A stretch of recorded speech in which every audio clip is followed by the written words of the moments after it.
இது வந்து குழந்தைங்களுக்கான pencil box. இதுல பாஸ்வேர்ட் போட்டால் தான் இது ஓப்பன் ஆகும். இங்க வந்து பாஸ்வேர்ட் போட்டுட்டு ஓப்பன் பண்ணோம் அப்படின்னா தான் இது வந்து ஓப்பன் ஆகும். ஓப்பன் பண்ணோம்னா இங்க வந்து பாத்தீங்கன்னா இந்த மாதிரி போர்டு இருக்கும். ஸோ இதுல நம்ம என்ன வேணாலும் எழுதிட்டு அழைச்சிக்கலாம். அண்ட் இதுக்குள்ளாரையுமே ஒரு சீக்ரெட் சேம்பர் வந்து இருக்கு. இதுக்கும் நம்ம பாஸ்வேர்ட் போட்டால் தான் இதை ஓப்பன் பண்ண முடியும். பாஸ்வேர்ட் போடுறதுக்கான போர்ஷன் இங்க இருக்கு பாருங்க.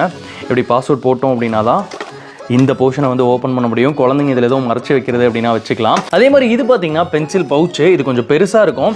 இதை ஓப்பன் பண்ணோம் அப்படின்னா உள்ள வந்து இந்த மாதிரி பென்ஸ் எல்லாம் வைக்கிறதுக்குன்னு கம்பார்ட்மெண்ட் வந்து கொடுத்துருப்பாங்க. ஸோ இதில் நம்ம பென்சில் எல்லாமே வந்து வச்சுக்கலாம், ஸ்கேல்லாம் வச்சுக்கலாம். ஸோ குழந்தைங்களுக்கு இது ஒன்று போதும் அவங்களோட திங்ஸ்லாம் கேரி பண்ணுறதுக்கு. பார்க்கறதுக்கு பொம்மை மாதிரி இருக்குல்ல, ஆனால் இது வந்து ஒரு லஞ்ச் பாக்ஸ். உள்ள ஓப்பன் பண்ணோம்னா இந்த மாதிரி 3 கம்பார்ட்மெண்ட் வந்து இருக்கும். இந்த மாதிரி லஞ்ச் பாக்ஸ்லேயே நிறைய வெரைட்டிஸ் இருக்கு. இந்த மாதிரி வெரைட்டிஸ் இருக்கு. அண்ட் 2 கம்பார்ட்மெண்ட்டோட இந்த மாதிரி வெரைட்டிஸும் இருக்கு. அதே மாதிரி குழந்தைங்களுக்கு இந்த மாதிரி குட்டி பேக்ல இருந்து இந்த மாதிரி பெரிய பேக், லஞ்ச் பேக் வரைக்கும் எல்லாமே வச்சிருக்காங்க. யாரு அப்படின்னு கேட்டீங்கன்னா கோயம்புத்தூர்ல இருக்கக்கூடிய கோவை டிசைன்ஸ் அப்படின்றவங்க தான். உங்க குழந்தைங்களுக்கும் இதெல்லாம் வாங்கணும்னா கீழே அவங்க நம்பர் இருக்கு, கான்டாக்ட் பண்ணிக்கோங்க.